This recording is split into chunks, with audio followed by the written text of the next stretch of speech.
नेपाली पैसा बजेट का कुरा। Supported by Shine Resenga Development Bank Limited. Shine for your shining life. AI partner iSteam Lab Private Limited. Innovating beyond boundaries. Hospitality partner Attic. An experience you won't forget. IT partner Smart Wealth Pro. Stock market simplified. 2046 सालको जनआन्दोलनपछि नेपालले खुला अर्थव्यवस्था अंगीकार गरेको छ। राज्य नियन्त्रित अर्थव्यवस्थालाई खुकुलो बनाई निजी क्षेत्रलाई अगाडि सारियो। हरेक क्षेत्रमा निजी क्षेत्रले लगानी गर्न थालेका छन्। हाल नेपालको कुल ग्राहस्थ उत्पादनमा निजी क्षेत्रको योगदान 80% पुगेको छ। व्यापार व्यवसायमा निजी क्षेत्रलाई प्रवेश गराएपछि तत्कालीन सरकारलाई देशको सम्पत्ति निजी कम्पनीलाई बेचेको आरोप लाग्ने गरेको थियो। नेपालमा निर्वाचनको प्राप्त मतलाई नियाल्दा कम्युनिस्टको बहुमत देखिन्छ। एकदमै विपरीत ध्रुवका विचारधारा भएका दलहरू नेपालमा छन्। नेपालको समृद्धि पुँजीवादी अर्थव्यवस्थाबाट सुरु हुन्छ कि समाजवादी अर्थव्यवस्थाबाट भन्ने बहस भइरहेको हुन्छ। यद्यपि नेपालको संविधानले नेपाल समाजवाद उन्मुख राष्ट्रको रूपमा परिभाषित गरेको छ। पछिल्लो समय नेपालमा बजेट बनाउँदा पुँजीवादी होस् वा कम्युनिस्ट लोकप्रिय कार्यक्रममा लक्षित देखिन्छन्। एमाले नेतृत्वको सरकारले वृद्ध भत्ता बढायो भनेर कांग्रेसले भत्ता बढाउने उमेर नै 70 बाट 68 मा पुर्यायो, जुन राज्यलाई धान्न गाह्रो भइरहेको छ। नयाँ बजेटको तयारी भइरहँदा बजेटको लक्ष्य के हुनुपर्छ? बजेट मार्फत सामाजिक विकास कसरी गर्न सकिन्छ? पुँजीवाद कि समाजवाद बहस आवश्यक छ वा छैन भन्ने विषयमा समाजशास्त्री विष्णु प्रसाद बसेलसँग कुराकानी गर्दैछौँ। विष्णु सर, स्वागत छ बजेटका कुरामा। हस्, थ्याङ्क यू। नमस्ते सरजी। यो संवाद कहाँबाट सुरु गरौँ भने नेपालमा हजुर निकै ठुलठुला राजनीतिक परिवर्तन, रस्साकासी, त्यसैगरी भौतिक शारीरिक क्षतिबाट संविधान सभा भयो दुई पटक र संविधान सभाबाट संविधान बन्यो 2072 साल असौज महिनामा। हजुर त्यो संविधान कार्यान्वयनमा आएको पनि 10 वर्ष भयो करिब उनलाई। अब हामीले 10 वटा बजेट त यही जेठमा गरेर 10 वटा बजेट ल्यायौं अथवा ल्याउँदैछौँ भनी नेपालको संविधानले समाजवाद उन्मुख अर्थव्यवस्था भनेर भनेको छ भनी तपाई समाजशास्त्री नेपालका निर्माण भइरहेका बजेटहरू संविधानको बाटोतर्फ छन् कि यसले कुनै आकार ग्रहण गरिरहेको छ कि अवस्था के छ? संविधान अन्तर्गत बजेट बनाएको छैन भन्ने कुरा चाहिँ आफैमा अलि डिबेटेबल कन्ट्रोभर्सियल कुरा नै होला हैन, किनकि संविधानको प्रिएम्बलमा चाहिँ नेपाल समाजवाद उन्मुख हुनेछ भनेर लेखा छ। पक्का। तर भित्र गएपछि फेरि निजी सम्पत्तिलाई पनि सुरक्षा गरे भएर हामीले करिब लिबरल इकोनोमीलाई एक्सेप्ट गर्छौं। त्यो समाजवाद उन्मुख भनेर लेखिएको संविधानको जो प्रिएम्बल छ त्यो चाहिँ कुनै एउटा राजनीतिक आस्थालाई त्यहाँनिर प्रतिबिम्बित गरिएको देश जस्तो मात्र देखिन्छ। तर समग्रमा देश समाजवाद उन्मुख हुने परिस्थितितिर चाहिँ म देख्दिनँ। तर त्यो कुराले काहीँ न काहीँ हामीहरूले अगाडि बढ्न डेडलक चाहिँ राखिराख्छ भन्ने मेरो एउटा व्यक्तिगत धारणा चाहिँ छ। त्यो चाहिँ भनेको नेपाली समाजको सांस्कृतिक, सामाजिक र राजनीतिक जुन खाले संरचना छ त्यो संरचनाको समृद्धिको निम्ति आजको संविधानमा लेखिएको समाजवाद कहीं न कहीं बाधक छ भन्ने तपाईको निष्कर्ष हो? एब्सोल्युट। कसरी? एब्सोल्युट। त्यो कसरी भने पहिला नेपालको सामाजिक चरित्र नै हामी विविधतामा आधारित छौं हैन। हाम्रो धार्मिक, सांस्कृतिक, भौगोलिक विविधता छ, आफ्नो जातीय विविधता छ। यो विविधतालाई कायम राख्दै यो विविधताको बीचमा एकता गराउने एकमात्र सिस्टम भनेको चाहिँ डेमोक्रेटिक सिस्टम मात्रै हो हैन। समाजवाद भनेको इकोनोमिकल्ली पनि र पोलिटिकल्ली पनि त्यो यो विविधतालाई स्वीकार गर्ने वाद नै होइन। तसर्थ मेरो विचारमा समाजवाद भन्ने जो हामीले क्लासिकली मानिरहेछौँ त्यो कुरा चाहिँ हाम्रो सामाजिक धरातलमा फिट नै हुँदैन के। हाम्रो समाजलाई त्यसले पचाउनै सक्दैन अथवा समाजमा पाच्चे त्यो पोलिटिकल इकोनोमिक फिलोसफी नै होइन त्यो चाहिँ हैन खाली एउटा दर्शनको रूपमा हामीमा धेरै खाले पोलिटिकल पार्टीहरू भए जसले समाजवादलाई एउटा आदर्श रूपमा माने जानेर या नजानेर हैन यसको ग्लोबल प्र्याक्टिस के भइरहेछ संसारमा समाजवादले कुन खाले डिस्ट्रक्सन लिएर आयो त्यो ग्लोबल हिस्ट्री उहाँले नपढिकनै एउटा आदर्श मान्यताको रूपमा चाहिँ उहाँले समाजवादलाई मानेको देखिन्छ क्या त्यो कुराको रिफ्लेक्सन चाहिँ किनकि यो कन्स्टिट्युसन चाहिँ कन्स्टिट्युसन्स अफ द कन्सेन्सस होइन नि सहमतिको संविधान होइन यो कम्प्रोमाइजको संविधान हो के त्यही भएर सबैको कुरालाई कम्प्रोमाइज गर्दा गर्दै बनेको संविधान भएर त्यो इन्क्लुड भएको मात्रै हो त्यसो भए तपाईलाई लागेको कुरालाई अझै खोल्दै जाउँ न जस्तो एउटै औषधि पनि फरक फरक उमेर फरक फरक तौलका व्यक्तिहरूलाई चाहिँ समान डोज खुवाएर त पुग्दैन होला भनी समाजवाद र पुँजीवादको कोरा बहस पनि संसारभरि चल्ला तर नेपाली समाजको जुन खाले सांस्कृतिक संरचना छ त्यसैगरी भौगोलिक संरचना छ अरू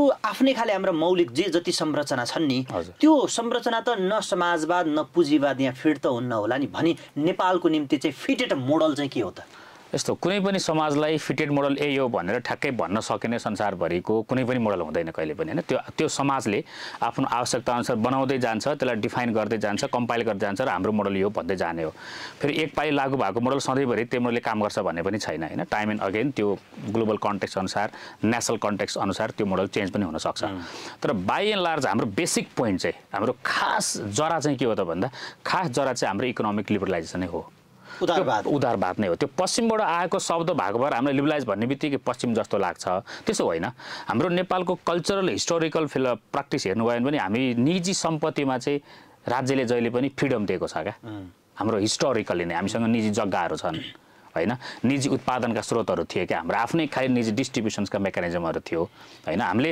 पश्चिमबाट त्यो शब्द तानेको सुन्दाखेरि चाहिँ हामीलाई ओहो यो त पश्चिमी शब्द हो जस्तो लाग्छ शाब्दिक रूपमा पश्चिमी होला तर प्र्याक्टिकली हामी लिबरल इकोनोमी धेरै large by and large long historical context हामीले प्रयोग गरिरहेछौँ त्यसको बेसमा अब थप संसारले कसरी प्र्याक्टिस गरिरहेछ कसरी प्रोग्रेस गरिरहेछ त्यो अनुभवलाई पनि ग्रहण गर्दै हामी त्यो कुरालाई पनि पोलिसीमा अगाडि लिएर बढ्यो भने चाहिँ अझ बेटर हुने हो तर कुनै पनि एउटा समाज र त्यो देशको निम्ति नीतिसँग नेतृत्व जोडिएर आउँछ भनी कुनै एउटा नीतिकै कारणले गर्दा कुनै एउटा देश गरिब भइरहन सक्छ र कुनै एउटा नीतिका कारणले गर्दा कुनै एउटा देश समृद्धि र सम्पन्नताको बाटोमा जान सक्छ भन्ने कुरालाई ठोस प्रमाणित गर्न सकिन्छ एब्सोल्युटली सकिन्छ त्यो चाहिँ जस्तो म तपाईलाई पहिला उदाहरणको निम्ति मैले केही कुरा जोडेँ युरोपका कतिपय देशहरू त्यसैगरी संसारका अरू कतिपय देशहरू समाजवादमा गएका छन् त्यो भौगोलिक संरचना अरू संरचना हेर्दा पनि हाम्रो जस्तै जस्तै देखिन्छ तिनीहरूले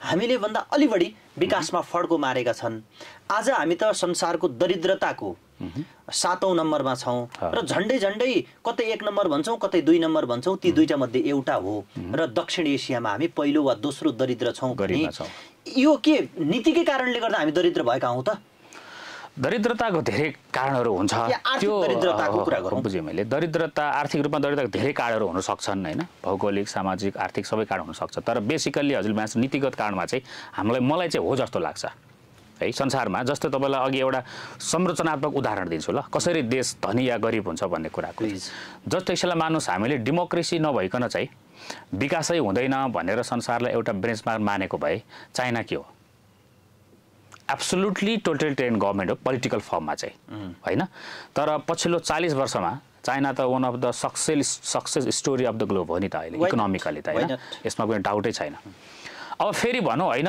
डेमोक्रेसी भयो भने चाहिँ विकास नहुने रहेछ किनकि चाइना नन डेमोक्रेटिक भएर विकास भयो सिङ्गापुर भयो हङकङ भयो भनेर हामीले त्यसलाई बेन्चमार्क मान्यो भने फेरि अहिले साउथतिर गएर हेरौँ इन्डिया अझ हामीले पछिल्लो समय अघि हामीले चर्चा गरिरहेको छ जुन संघीयतामा गयौँ पछिल्लो समय इन्डियाले त यसको इस्टाब्लिसमेन्टबाटै संघीयता प्र्याक्टिस गरिरहेछ अब संघीय राज्य र लोकतान्त्रिक भयो भने चाहिँ विकास हुन्छ भनेर भनौँ भने हामीलाई हेर्दा हामी फेरि विकास भइरहेको छैनौँ हैन संघीयताले लोकतन्त्र विकास हुँदो रहेछ भनौँ भने फेरि इन्डियाले हेर्दा विकास भइरहेछ अथवा अमेरिकाले हेर्दा विकास भइरहेछ अघि तपाईँले भने कतिपय युरोपियन स्टेटहरूलाई हेर्दा विकास भइरहेछन् अब राजतन्त्र भएकै भएर चाहिँ विकास भइएन भनेर हामीले पत्याइयो हैन बाइ एन्ड लार्ज हो पनि हाम्रो कन्टेक्स्टमा मैले त्यो अन्यथा भने होइन फेरि तर राजतन्त्र मात्रै हुँदा चाहिँ अविकसित हुन्थ्यो भने फेरि संसारका उन्नत विकसित देशहरूमा अहिले पनि राजतन्त्रात्मक छ तर यो तन्त्र र बेसिकली जुन पोलिटिकल स्ट्रक्चर छ नि त्यो स्ट्रक्चर आफैमा डिटर्मिनेन्ट चाहिँ होइन क्या 100% डिटर्मिनेन्ट होइन, त्यो इन्फ्लुएन्सियल फ्याक्टर हो। अब नेपालको सन्दर्भमा हो, अब नेपालको सन्दर्भमा चाहिँ के भयो भने हामीले सबै खाले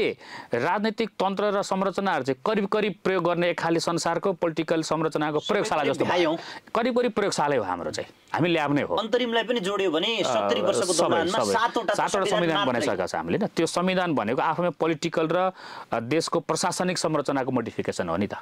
त्यो सबै प्रयोग गर्दा पनि हामीले सम्पन्नता हासिल गर्न सकिरहेछौँ अथवा त्यो मार्गमा गइरहेछौँ भन्नुको अर्थ चाहिँ हाम्रो संरचनामा खोट होइन कि काहीँ न काहीँ हामी राज्य सञ्चालन गर्नमै जुनसुकै संरचना ल्याइयोस् राज्य सञ्चालन गर्नमै हाम्रा सञ्चालकहरूको चाहिँ काहीँ न काहीँ प्र्याक्टिस र थट प्रोसेस पुगेन, त्यहाँ कमजोरी छ भन्ने कुरा चाहिँ स्वीकार गर्नुपर्ने कुरा हो। त्यसलाई अझ पृथ्वीनारायण शाहले एकीकरण गरेको राज्य व्यवस्था र सोही अन्तर्गत निर्माण भएको नेपालबाट आजको दिनमा आइपुग्दा त तपाईँले जे कारणले गर्दा देश बनेन भनेर भनिरहनु भएको छ नि, समाजवाद भन्ने शब्द औपचारिक रूपमा त्यो शब्दावली प्रयोग गरिएको त 62-63 को आन्दोलनपछि हो।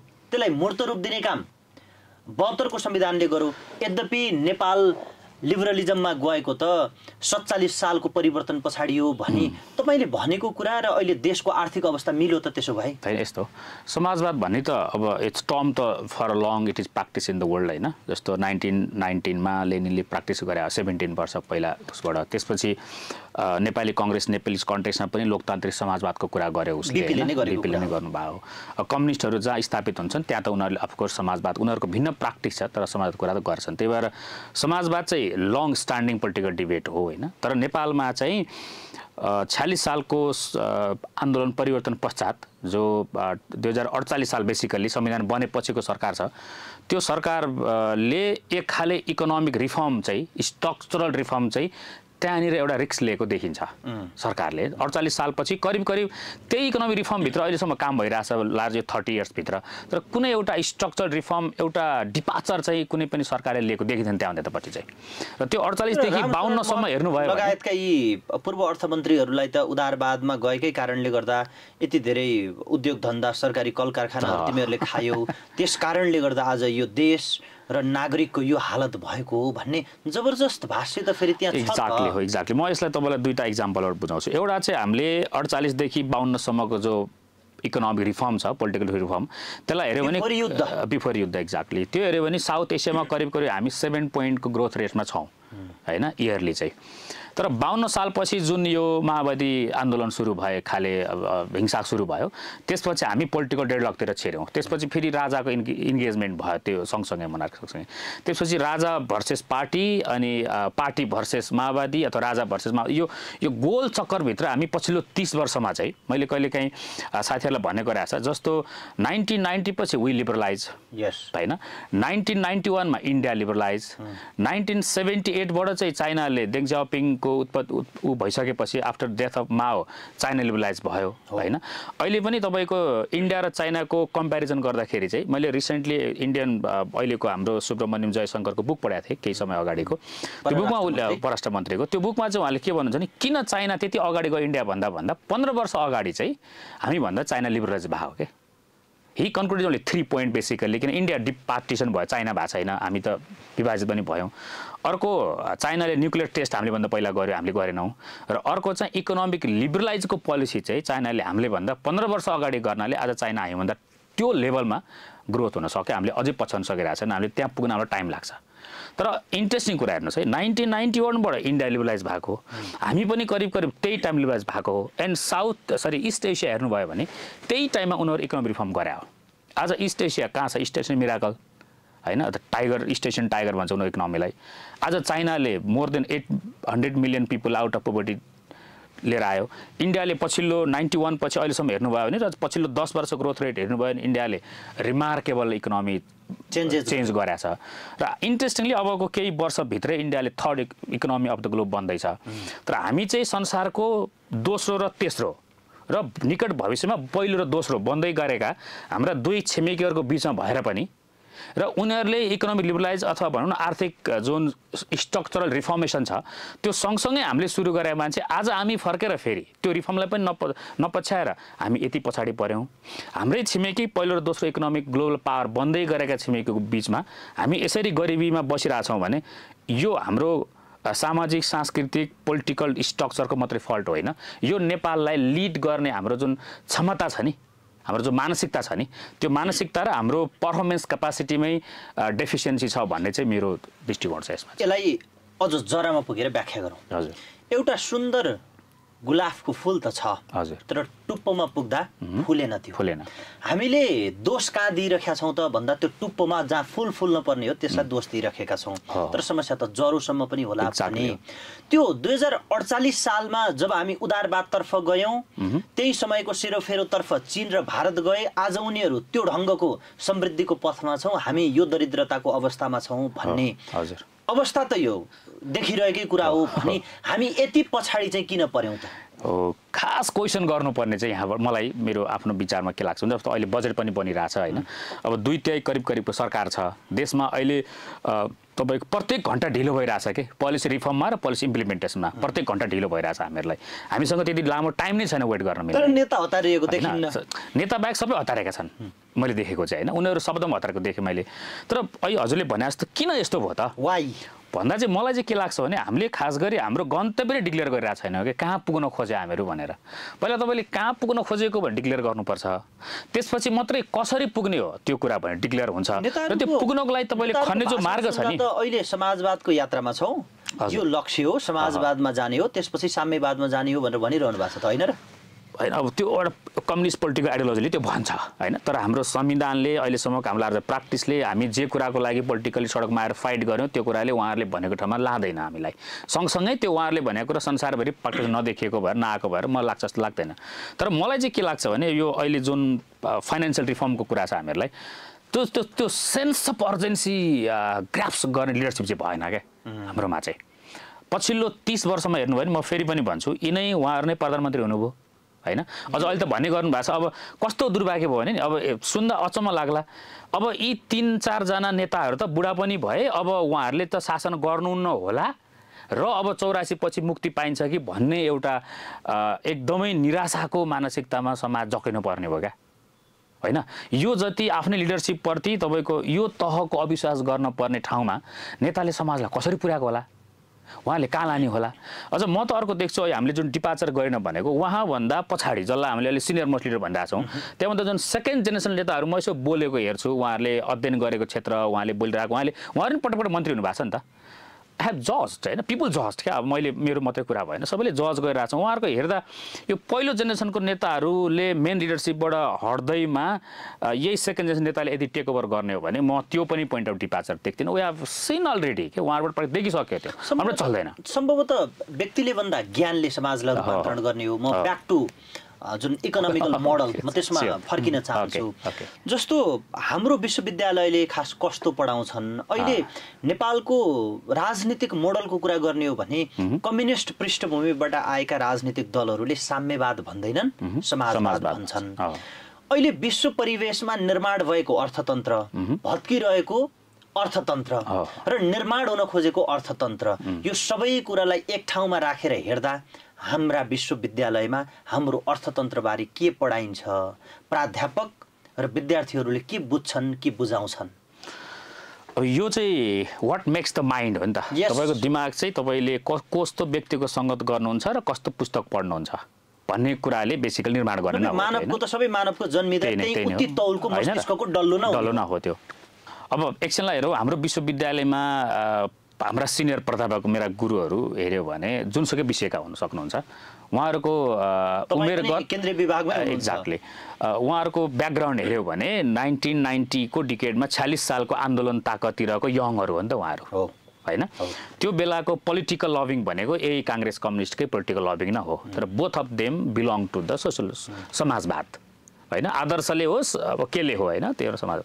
त्यही व्यक्तिहरू नै युनिभर्सिटीमा गएको भएर अहिलेसम्म उहाँहरूले मलाई एकदम फ्रेङ्कली यो कुनै सुन्दा अचम्म लाग्ला होइन, आफ्नै के भनेर होला आफ्नो विश्वविद्यालय बाहिर एज म समाजशास्त्रको विद्यार्थी बेसिकली सामाजिक विज्ञानमा चाहिँ नेपालमा चाहिँ हामीलाई लोकतन्त्र खास गरी किन चाहिए हो होइन।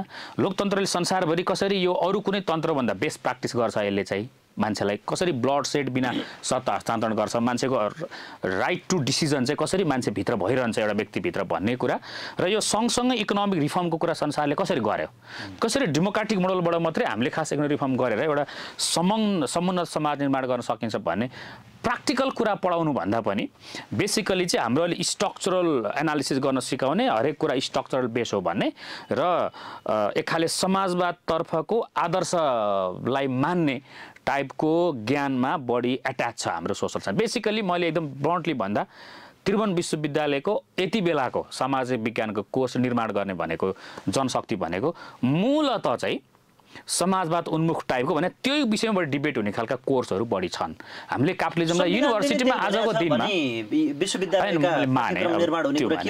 त्यसर्थ देश यहाँ छ, त्यसरी मान्यो भने त्यही भएर देश यहाँ हुने हो। तर हामीले एकदम स्ट्रक्चरल, इन्स्टिट्युसनल र मेन्टल यो तीनटै कुराको रिफर्म गरेनौँ भने चाहिँ थर्ड प्रोसेसमा हामीले बिल्डअप कहाँ पुग्न खोजे नै थाहा छैन, के हो चाहिएको भन्ने सोच्न सके। संसारले कसरी त्यो कुरा एचिभ गर्यो भन्ने नसोचेर मेरै पुर्खाले मैले विश्वास गरेको पोलिटिकल पार्टीको थर्ड प्रोसेस हो and that is why I should be attach on it भनेर सोचिरहने हो भने त नेपाललाई कति वर्ष गरिब लाने हो र। मैले अघि तपाईँलाई जोड्दै थिएँ त, पछिल्लो 30-40 वर्षमा भारत र अमेरिका चाइना यहाँ पुग्ने, इस्ट स्टेसनले त्यो मिराकल गर्ने, अनि हामी चाहिँ यो 30 वर्षभित्र कहिले गणतन्त्र, कहिले राजतन्त्र, कहिले एकात्मकता, कहिले सङ्घीयता, यही संरचनागत रिफर्म नभएरै देश विकास भएन भनेर रुमलिरहने हो भने त अनि त अहिले ल्यायौँ त। यही पोलिटिकल पार्टीहरूले भनेको ल एकात्मकताले पुगेन, सङ्घीयता चाहियो भने ओके ल्याऊ भन्ने हो होइन र, गणतन्त्र नल्याइ हुन्न भने ओके ल्याऊ भन्ने हो, जे रिफर्म गर्नु छ ल्याउनु भन्यो नि त। अनि पछिल्लो 10 वर्षमा हामीले उपलब्धि देखिरहेको छैनौँ नि त। स्टिल दुर्भाग्यवश यति सेन्स अफ अर्जेन्सीमा काम गर्नुपर्ने छ, अहिले पनि इकोनोमिक मोडालिटीमा हामीले कहाँ रिफर्म गर्नुपर्ने हो के हो भन्ने कुरा हामीलाई थाहै छैन। त्यसो भए यो देशमा राजा राख्ने कि नराख्ने, यो देशको शासन प्रणाली सङ्घीय ढाँचाको हुने कि एकात्मक खालको हुने, निर्वाचन प्रणालीमा को लड्ने को नलड्ने भन्ने कुरा त यो हाम्रो आन्तरिक नेता व्यवस्थापन अथवा हाम्रो नेतृत्व निर्माणको आवश्यकतासँग जोडिएको विषय हो भने यो राष्ट्रिय जीवनको इन्जिन त खास अर्थतन्त्र हो नि, भने त्यो अर्थतन्त्रमा लगेर राजनीतिलाई हिट गर्ने काम चाहिँ किन गरियो त? यो त अब संसारको धेरै देशहरूमा हामीले विकसित भनेको देशहरू पनि पोलिटिकल टर्मोइल त कहिले आउँछ, अस्थिरता हुन्छ, तर उनीहरूको इकोनोमिक मोडालिटीमा चाहिँ डिस्टर्बेन्स भएन के, आर्थिक नीतिमा डिस्टर्बेन्स भएन, कहीँ पनि तलमाथि भएन, उनीहरूलाई पोलिटिकल पार्टी वाइज सिद्धान्तले गाइड गरेन। एउटा हामी यो फ्रेमवर्कमा हिँड्नुपर्छ, उहाँहरू त्यहाँ हिँड्नुभयो र पोलिटिक्स गर्नेहरूले अर्थतन्त्रको एक्टिभिटीमा डिस्टर्ब गरेनन्। तर हाम्रो चाहिँ पोलिटिक्स र अर्थतन्त्र एकदमै जता पोलिटिकल टर्मोइल अर्थतन्त्र यो एकदमै नितान्त फरक कुरा त होइन, यो डिस्टर्ब त हुन्छ। डिस्टर्ब भएपछि चाहिँ उदाहरण जोडेर हेरौँ न, जस्तो आज विश्व समृद्धिको यात्रामा हेऱ्यो भने जापान त्यो बिन्दुमा छ, त्यो देशमा पनि राजनीतिक अस्थिरता त त्यस्तै हो, आर्थिक समृद्धि हेर्नुहोस् न कस्तो छ। एक्ज्याक्टली यो एसियाकै कुरा गर्यो भने कोरियाको हेरौँ, कुन अवस्थाबाट कोरिया आएको, आज उसले समृद्धिको यात्रालाई पुर्याएको छ त्यहाँ हेरौँ। र भारतमा पनि मोदीले एक कार्यकाल मेजोरिटी बोकेर आएको हो, तथापि त्योभन्दा अगाडिसम्म पनि भारतमा पनि यस्तै टाकान टुकुन मिलेर निर्माण हुने सरकार हो भने नेपालमा यो त्रिशङ्खु संसद र हङ पार्लियामेन्टलाई देखाएर यो नै विकासको बाधक हो भन्ने भाष्य निर्माण किन भयो त? उनीहरू सफल, हामी असफल किन? होइन, यो चाहिँ त्यही मैले अघि भने तपाईँलाई राजनीतिक दल नेताहरूले चाहिँ अब कसैले पनि आफ्नो गल्ती देख्न चाहँदैन नि त, मान्छेको नेचरहरू त्यो होइन। तर हाम्रो राजनीतिको चाहिँ बढी नेचर त्यो अझै बढी मिल्छ त्योसँग होइन। त उहाँहरूले आफू चाहिँ पोलिटिकल स्पेसबाट नहट्नको लागि आफूद्वारा सृजित गल्तीलाई चाहिँ कहीँ पन्छाइरहन पाइरहेको थियो क्या होइन। पहिला राजतन्त्र थियो, त्यही भएर उहाँले राजतन्त्र बिना त यो अब सम्भवै छैन भन्ने उता देखाउनु भयो। तर it doesn't mean I'm not in favour of king होइन, त्यो definitely monarchy didn't do any good for us पछिल्लो दशकहरूमा। तर उहाँहरूले चाहिँ संरचनात्मक डेफिसियन्सीलाई देखाएर चाहिँ आफ्नो कमजोरीलाई लुकाइरहनु भएको छ, ताकि आफ्नो कार्यकर्ताले, समाजले, व्यक्तिले चाहिँ आफूतिर प्रश्न, त्यो खास गरी संरचनालाई दोष दिएको भन्दा नि त्यो उतापट्टि दोष दिएर आफू पोलिटिकली उम्किरहेको हो कि त्यो प्रश्न छलिरहेको, म सफल छु व्यवस्था असफल भयो, व्यवस्थाले गर्दा यस्तो भएको भएर त्यो प्रश्न छलेको। खास गरी यहाँनिर सिटिजन क्रिटिकल नभइदिँदा एक्ज्याक्टली, र हाम्रो नागरिक समाज, हाम्रो बौद्धिक जगत, हाम्रो मिडिया जगतले यो कोर क्वेसन नसोधिँदाखेरि चाहिँ उहाँहरू मूल प्रश्नबाट चाहिँ भाग्न सफल भएको अथवा प्रश्न नघेरेको चाहिँ हो। उहाँहरूलाई यसलाई समातेर प्रश्न गरेको दिन नेतृत्व ट्र्याकमा आउँथ्यो होला। अथवा यो नेतृत्व ट्र्याकमा आएन भने we have right to reject नि त, लेट्स पिपुलले पनि यो कुरा बुझ्नु पर्यो क्या। फेरि अब चाहिँ तपाईँ बार एउटै मान्छेले इरिटेट गर्ने, एउटै काम गरेर फरक रिजल्ट प्रत्येकचोटि त कसरी आउँछ त? त्यो चाहिँ गर्नु भएन। तर हाम्रो जो मूल क्वेसन छ इकोनोमिक रिफर्मको, मलाई के लाग्छ भने अब हामीले अहिले तपाईँले पपुलेसन रेसियो नेपालको हेर्नुभयो भने we have larger workforce by age gap, by age चाहिँ वर्कफोर्समा हेऱ्यो भने। तर डेटाले के भन्छ भने अबको 30 इयर्स नेपालमा लार्जर वर्किङ फोर्सहरू छ। यो 30 वर्षभित्र सक्रिय युवा शक्तिको आयु वर्किङ 30 वर्ष छ। त्यस पछाडि नेपालको जनसङ्ख्या बुढो हुन्छ। एक्ज्याक्टली हो, एजेड पपुलेसनतिर हुन्छ भने चाहिँ अब हामीसँग 30 वर्ष मात्रै धनी हुन सक्ने टाइम छ क्या। पछाडिको 30 वर्षको हिस्ट्री हेर्नुभयो भने यो 30 वर्षमा हामी धनी हुन्छौँ भन्ने कुनै सम्भावना छैन। अहिलेको सेन्स अफ अर्जेन्सी लिडरसिपमा नदेख्दा स्ट्रक्चरल चेन्जमा, पोलिसी चेन्जमा हामी कहाँ गर्न खोज्छ? हामीलाई प्रत्येक दिन ढिलो भइरहेछ कि काम गर्नमा, होइन? तपाईँले 6 महिना अगाडि पनि भनौँ न, करिब 7-8 महिना अगाडि पनि यो सरकार एकदम गिर्ने बन्ने भयो, अस्थिरता भएको भएर इकोनोमी रिफर्म गर्न सकेन, पोलिसी रिफर्म गर्न, कानुन बनाउन सकेन भने होइन। अनि बन्यो त फेरि 9 महिनाभित्र त खै सेन्स अफ अर्जेन्सी क्या। अनि यो सेन्स अफ अर्जेन्सी नभइरहेको, यसलाई नबुझिरहेको लिडरसिपले चाहिँ, अनि म चाहिँ अर्को के देख्छु भने हाम्रोमा के हुन्छ नेता, तपाईँले सुन्नुहुन्छ मिडियाले बेला बेलामा सवाल भनिरहेको हुन्छ क्या, नेता सुध्रेन भनिरहेको हुन्छ। सुध्रेनन् भन्नुको अर्थ चाहिँ बिग्रे भन्ने त कन्फर्म हो नि त तपाईँ, होइन? त पोलिटिक्समा कहिले पनि एक्सक्युज हुँदैन। पोलिटिक्समा दुईवटा कुरा हुन्छ, either you will be rewarded if you have done good, or you'll be punished if you have not done good, or you have done bad, then you punish का। तो बीचमा के ग्याप हुँदैन पोलिटिक्समा, एक्सक्युज हुँदैन। नेपालमा त फेरि पूर्ण रूपमा ग्याप छ। अरे यार यु आर एक्सक्युजिङ एन्ड तपाईँ नेता सप्रिँदै हुन्थ्यो भने विश गरिरहनु भएको छ क्या। कहिले पनि शासक सप्रेर मेरो लागि काम गरिदिन्छ होला भन्ने जो अपेक्षा नागरिकले गरिरहेछ त्यो जीवनभर त्यो आशय नागरिक हो क्या, त्यस्तो हुँदैन। अब यसलाई नेपालको धरातलीय यथार्थतासँग लगेर जोडेर अब सम्भावित प्रक्षेपणमा जाउँ। हजुर, आज नेपालको अवस्था गरिब छ, विद्रोहको प्रस्फोटन कहीँबाट हुन सकेको छैन। एक किसिमले भन्ने हो भने नेपाल यदि धनी हुने हो भने सम्भावना 30 वर्ष छ। त्यसको निम्ति नीति चाहियो, नियम चाहियो, त्यसको निम्ति सबैभन्दा बढी नेता चाहियो, त्यसको निम्ति सबैभन्दा बढी तात्नुपर्ने नेता हो। तर नेपालका नेता त भनेको सबैभन्दा बढी नेता भनेको म पार्लियामेन्टलाई भन्दैछु, संसदलाई भन्दैछु, उसले कानुन बनाइदिनु पर्ने हो र सरकार त्यसै गरी तात्नु पर्ने हो। हाम्रा सांसदहरू त कि कार्यकर्ताको श्राद्ध खान, पूजा खान पुगिरहेका छन्, बिहे खान पुगिरहेका छन्, कि विदेशीको भोज खान पुगिरहेका छन् भने त्यो जसले कानुन बनाउनु पर्ने हो त्यो नै आफै प्यारालाइज अवस्थामा छ भने एक किसिमको आजको अवस्थालाई हेर्दा त 30 वर्षमा पनि हामी अवस्था यस्तै हुने र कहिले पनि नेपाल समृद्ध हुन नसक्ने जोखिमको सम्भावनातर्फको उन्मुख देखिन्छौँ त। हो, करिब अहिले एकदम कसैले अन रेकर्ड नभने पनि हुनसक्छ, होइन? नेपालको केही अर्थशास्त्रीहरू जो नेपालभित्र बाहिर बसेर काम गरिरहनु भएको छ अथवा समाजमा जसले कन्फ्युज गरेको छ, उहाँहरूलाई हेर्दाखेरि चाहिँ नेपाल यहाँभन्दा गरिब चाहिँ नहुने र हामीले सोचेको लेभलमा धनी नहुने, किनकि हाम्रो एक खाले पोलिटिकल सोसल स्ट्रक्चर जस्तो छ, हामीले जसरी काम गरिरहेछौँ यो मोडालिटीले चाहिँ हामी सम्पन्नशाली बन्नेतिर गइरहेको छैनौँ है भन्ने नै बढी देखाउँछ। अहिलेसम्म चाहिँ अब पहिलाबाट हेर्नुभयो भने सम्पन्नै नभएको त होइन नि त, हाम्रो पर क्यापिटा पनि बढाएको छ, नेसनल जिडिपी बढाएको छ, सुझाउमा अगाडि छ, एजुकेसन रेट पनि बढेकै छ, जिडिपी पनि बढाएको छ, पर क्यापिटा पनि बढाएको छ, होइन? हाम्रो लङ्गिभिटी पनि बढाएको छ। म एकदम निराशाको मात्रै कुरा गर्न खोजेँ, होइन? तर त्यो द्रुत गतिको अपेक्षा हामीसँग छ नि, जस्तो कुन एउटा परिवारको कुन चाहिँ जेनेरेसन धनी हुने हो के, 4-5 जेनेरेसनसम्म कम्प्लिटली गरिबमा जिसक्यो। मेरो हजुरबाले राणा फेस गर्नुभयो, बुवाले पञ्चायत फेस गर्नुभयो, त्यसपछि बुवा लडेर लोकतन्त्र ल्याउनु भयो, म त्यो लोकतन्त्रभित्र हुर्किने मौका पाएँ, फेरि म लडेर 63 पछि मैले गणतन्त्र लिएर आएँ, अझै देश त्यहीँको त्यही छ भनेपछि त हाम्रै 3 जेनेरेसन गएछ नि त, होइन र? 3 जेनेरेसनभित्र स्टेटले मलाई कुनै सेक्युरिटी दिइरहेको छैन क्या। अनि कुन चाहिँ जेनेरेसन धनी हुने हो राज्यको चाहिँ, त्यो सेन्स अफ अर्जेन्सी जुन चाहिने हो नि त्यसको लागि चाहिँ त्यो नभए भएर हामीले विशफुल्ली अब अहिले नयाँ बजेट आउँदैछ, 2/3 झन्डैको सरकार छ, चाहेको बेलामा पोलिसी स्ट्रक्चर रिफर्म गर्न सक्ने।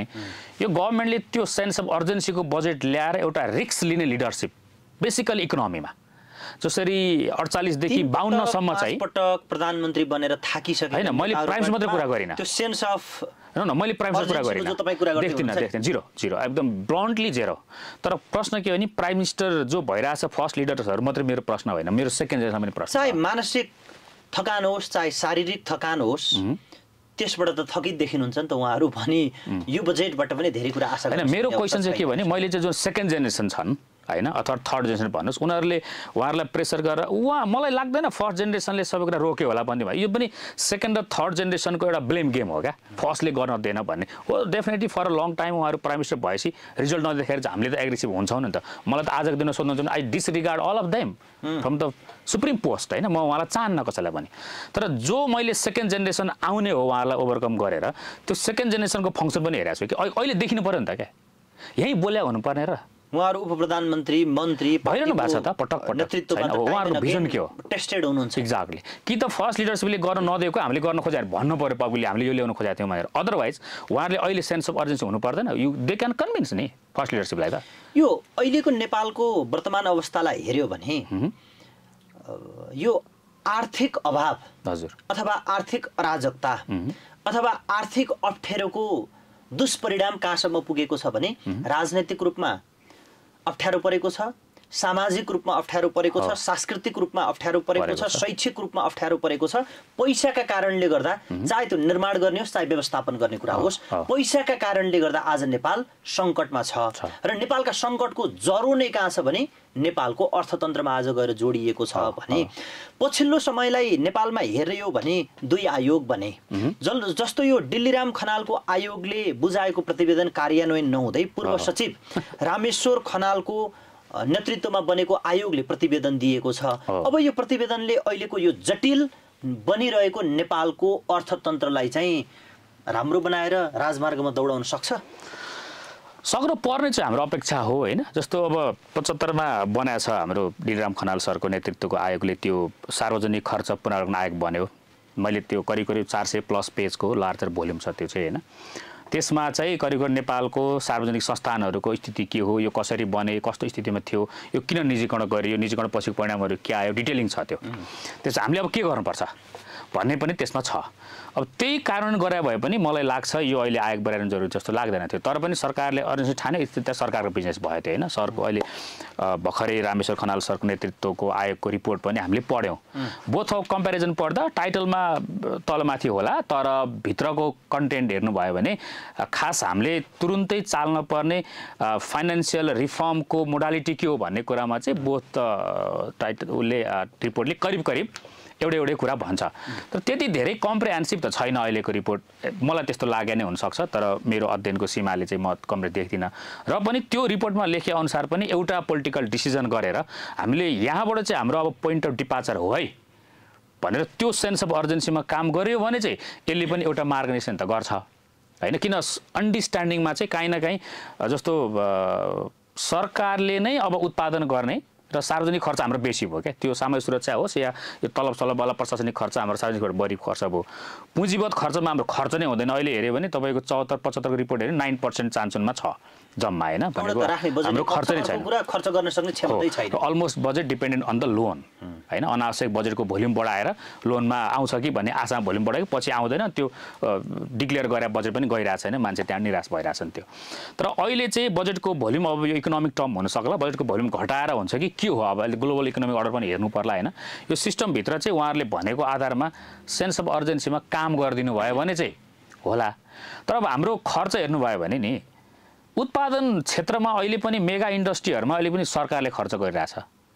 हैन जस्तो एक्जाम्पल दिए तपाईलाई केबल कारमा प्राइभेट इन्डस्ट्रीले काम गरिरहेछ हाइड्रोमा प्राइभेटले काम गरिरहेछ टुरिज्मको होटल व्यवसायमा प्राइभेटले काम गरिरहेछ तपाईले अहिले एयरलाइन्सहरु हेर्नु भयो भने अलमोस्ट प्राइभेटले चलाएको एयरलाइन्स इज भेरी फाइन छ आरएको कन्डिसन के छ हामी सबैलाई थाहा छ भनेको उत्पादनको क्षेत्रमा नेपालको सबभन्दा बढी ट्याक्स पेयर त प्राइभेट क्षेत्र हो नि सार्वजनिक संस्थाको ट्याक्स पेयर निकै लिमिटेड छ हैन खर्च मात्रै बढी भइरहेछ रोजगारी पनि प्राइभेट क्षेत्रले दिइरहेछ हैन उनीहरुले इन्भेस्ट गरेको ठाउँको इन्फ्रास्ट्रक्चर पनि उनीहरुले गरिरहेछ जस्तो भने इन्डियामा अहिले नितिन गडकरी आइकन एउटा एक्जाम्पल हो त्यो तपाईले इट्स अ ग्लोबल एक्जाम्पल छ Nitin Gadkari if we think from Indian transport area हेर्यो भने हैन त्यत्रो मेगा स्ट्रक्चरको रोड बनाएको छ पछिल्लो 10 वर्षमा संसारले एउटा प्रेज वर्थी काम गरिरहेछ उनीहरुले हैन सन् 2014 बाट जब अहिले हेर्नु त 10 वर्ष भित्रमा एक्ज्याक्टली आमूल परिवर्तन गरिरहेछ भने हामीले यो मेगा इन्डस्ट्री मेगा इन्फ्रास्ट्रक्चरमा किन लगानी गरिरहेको हो नेपालको गभर्नमेन्टले तर बजेट यहाँनिर चाहिँ प्राइभेटलाई इन्गेज गरायो हुन्थ्यो नि त। तर बजेट आउँदा त सधैँ निजी र सरकारीको जुन पार्टनरसिपमा नेपालको समृद्धिको बाटो खोज्ने हो भनिन्छ त भने यो व्यवहारमा चाहिँ होइन यस्तो निजीलाई पनि हामीले खास प्रमोट गर्नुपर्छ क्या, उनीहरूलाई स्ट्रेन्थेन गर्नु पर्यो, मोटिभेट गर्नु पर्यो, यहाँ लगानी गर्नुहोस् भनेर होइन। निजीलाई हामीले सेवाको क्षेत्रमा चाहिँ दे आर इन्भल्भ होइन, तर रिस्क टेकिङ क्षेत्रमा चाहिँ राज्य त जमानी बस्दिनु पर्यो नि त। राज्य नै विश्वासले नभइदिएपछि उहाँले लगानी नगरे हो कि। जस्तो तपाईँले हाइड्रोको आइपी हेर्नु न, हजार लाखौँ मान्छेले गर्छ त एक दिनमा, त्यो बनाए के हो? विश्वास हो, विश्वास होइन र हो। यो खाले एउटा विश्वासको वातावरण बनाएर राज्य जमानी बस्दै, त्यो भने लिडरसिप हो क्या। राज्यको संरचना र हाम्रो कानुन लिडरसिप यो संरचनागत रूपमा रिफर्म गरेर हामीले राज्य जमानी बसेर काम गर्ने वातावरण बन्यो भने त निजी क्षेत्रले इन्भेस्ट गर्छ नि। वान लाइन कन्क्लुजन, आजको संरचनागत नीति नै त्रुटिपूर्ण छ, जस कारणले गर्दा हामी आर्थिक यो अवस्थामा छौँ भन्ने तपाईँको मूल जुन स्टेटमेन्ट छ। म त्यो बाहेक एउटा प्रश्न उठान गर्छु र आजको संवादलाई म यही बेट मार्न चाहन्छु। जुन देशमा प्रणाली संरचनालाई संस्थागत गरिन्न त्यो देशको विकासले एउटा गति पक्र्न सक्दैन, त्यो एक किसिमको प्रश्नता देखिन्छ। नेपालमा संविधान बनेको 10 वर्ष भयो, तर सबैभन्दा बढी गाउँ सहर टोल र मान्छे बुझेको मास्टरले हुन्छ है। अर्को कुरा, यो देशको चाहिँ तपाईँको त्यो अर्को मान्छे बुझेको युनिट भनेको प्रहरी हुन्छ र अर्को कर्मचारी हुन्छ। यी तीनै वर्गले नेपालको सङ्घीयतालाई मन पराएनन् भन्ने निष्कर्षमा पुग्न अब सकिन्छ। प्रहरीले पनि त्यो तयार भएन, त्यसै गरी शिक्षकहरूले पनि सङ्घ अन्तर्गत नै उहाँहरूले रहने चाहना गर्नुभयो र प्रदेश अन्तर्गत जान कर्मचारीलाई पनि त्यति धेरै रुचि देखिएन भने अब आम जनसरोकारवाला क्षेत्रहरूबाट नै यो व्यवस्थाप्रति अरुचि भइरहेको सन्दर्भमा सरकारले ल्याउने बजेट चाहिँ कस्तो हो त? होइन, अब म अहिलेको कुरामा चाहिँ मेरो अलिकति फरक दृष्टिकोण छ होइन। त्यो चाहिँ सेन्टरले कन्भिन्स गर्न नजानेको नसकेको, विश्वास दिलाउन नसकेको हो त्यो चाहिँ होइन। उहाँहरूको अरुचि हुँदा उनीहरू सेन्टरले त्यो म्यानेज नगरे हो। तर जुन बजेटको कुरा छ, म यसमा टेकेर बढ्यो भने चाहिँ स्थानीय तहमा स्टिल पठाउने बजेटहरू निकै लिमिटेड छन्। तर तपाईँले स्थानीय तहका कामहरू हेर्नुभयो भने नि रिमार्केबल छ। हामीले सबै कुरामा ब्ल्याक एन्ड व्हाइट गाली गर्न खोजे पनि त होइन। स्थानीय तह पनि यिनै दलहरूको रिप्रेजेन्टेसन न हो होइन। छिटफुट स्वतन्त्र बाहेक बाँकी त स्थानीय तहमा दलको रिप्रेजेन्टेसन छ नि त। तर उनीहरूले रिमार्केबल काम गर्नुभएको छ क्या। त्यो चाहिँ भनेको के भने डेमोक्रेसी र रिसोर्सहरू चाहिँ तपाईँको पब्लिकको पर्सन एकदम क्विक ह्यान्डमा पठाउँदाखेरि चाहिँ होइन, बटम लेभलमा पठाउँदाखेरि चाहिँ त्यसले बढी सस्टेनेबल काम गरिरहेको छ बटम लेभलमा चाहिँ। त्यही भएर यदि सङ्घीयतालाई कार्यान्वयन गर्ने हो भने पनि हामीले खास खोजा लोकतन्त्र त पिपुल बलियोस् भन्यो भने त बटम लेभलको पिपुल बलियो भनेको छ। त्यो भनेको चाहिँ बटम तहको जनता डाइरेक्ट इन्गेज हुने भनेको चाहिँ स्थानीय तहमा हो। त्यही भएर जति तपाईँले स्थानीय तह बढी बलियो बनाउन जानुहुन्छ त्यति पावरको डिभल्युसन पनि हुन्छ। त्यो बलियो भनेको पोलिटिकली मात्रै होइन कि इकोनोमिकली पनि हो कि। रिसोर्सको चाहिँ त्यो गरियो भने चाहिँ बस्न नमान्ने अवस्थालाई त फेरि सिरियसली हेर्नु पर्छ। त्यो चाहिँ अब पोलिटिकल पार्टीहरुलेको अब भनौँ न मेरो आफ्नो दृष्टिकोणमा के छ भने पोलिटिकल पार्टीहरुले आफ्नो स्कुलिङमा चेन्ज गर्नुपर्छ क्या। यसको लागि चाहिँ जुन पोलिटिकल स्कुलिङ छ नि त्यो चेन्ज गर्नु पर्यो। किनकि स्थानीय तहको सबै ठाउँ त नभने कति ठाउँमा टिचरको अब वडाको अध्यक्षको अन्डरमा नगरपालिका अन्डर बस्दा पर्दा त्यो सरुवा बढेको कुरा होला, आफ्नो इन्ट्रेस्टले सरुवा बढेको गरे होला, अथवा काहीँ न काहीँ तपाईँले भन्छ टिचरकै पनि आफ्नो खाले इन्ट्रेस्ट होला। त्यो इन्ट्रेस्ट मिट नभएर म यो नगरपालिकाले ठेकिरहेछ स्थानीय तहमा बस्दिनँ भन्या होलान्। त्यो दुवै कुरालाई कन्भिन्स गरेर त्यो त अब इट टेक्स टाइम नि प्र्याक्टिस गर्न। त आजको भोलि रिफर्म भन्ने कुरा होइन पोलिटिकल स्ट्रक्चर त it takes time to be institutionalize क्या। अब आउने बजेटलाई तपाईँको सुझाव के? आउने बजेटको सुझाव चाहिँ के हो भने एउटा पोइन्ट अफ डिपार्चर डिक्लेयर गर्नुहोस्, कहाँ हो पुग्न खोजेको, कहाँ लान पर्ने हो, त्यो जान हामीलाई कति छिटो अर्जेन्सी छ भनेर डिसाइड गर्नुहोस्। तपाईँले कस्ता खाले आयोगले के खाले रिपोर्ट बनाएको छन्, आएको रिपोर्टहरू छन्, त्यो आएको रिपोर्ट कति कम्प्रिहेन्सिभ छ त्यो हुँदै जाओस्। तर जे रिपोर्ट बनेको छ त्यसलाई टेकेर तत्काल रिफर्म गर्नुभयो भने चाहिँ यसले काम पनि गर्छ, एउटा एक खाले होप जगाउँछ नागरिकमा। काम गर्नु भएन भने तपाईँको कुकर्मले गर्दा उत्पन्न हुने जो फाइनेन्सियल क्राइसिस छ भेरी सुन हामीले देखिरहेको, त्यो क्राइसिसले फेरि उत्पन्न गर्ने पोलिटिकल क्राइसिसले चाहिँ तपाईँलाई र देशलाई ठाउँमा लाँदैन। यो कुरामा चाहिँ मलाई एकदम स्ट्रङली आइसे अब कसैलाई मनपर्छ पर्दैन सरी। हुन्छ, नेपाली पैसाले आयोजना गरेको बजेटका कुरामा तपाईँ सहभागी हुनुभयो, महत्त्वपूर्ण विचार प्रकट गर्नुभयो, म आभार व्यक्त गर्छु। थ्याङ्क यू सरजी, तपाईँलाई पनि नेपाली पैसालाई पनि धेरै धेरै थ्याङ्क यू। धन्यवाद, नमस्ते।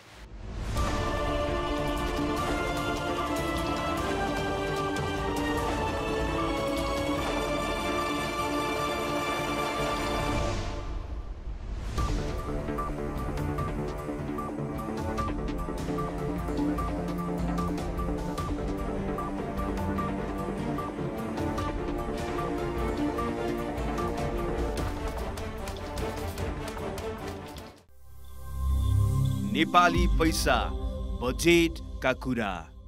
Supported by Shine Resenga Development Bank Limited. Shine for your shining life. AI partner iSteam Lab Private Limited. Innovating beyond boundaries. Hospitality partner, Attic, an experience you won't forget. IT partner, Smart Wealth Pro, stock market simplified.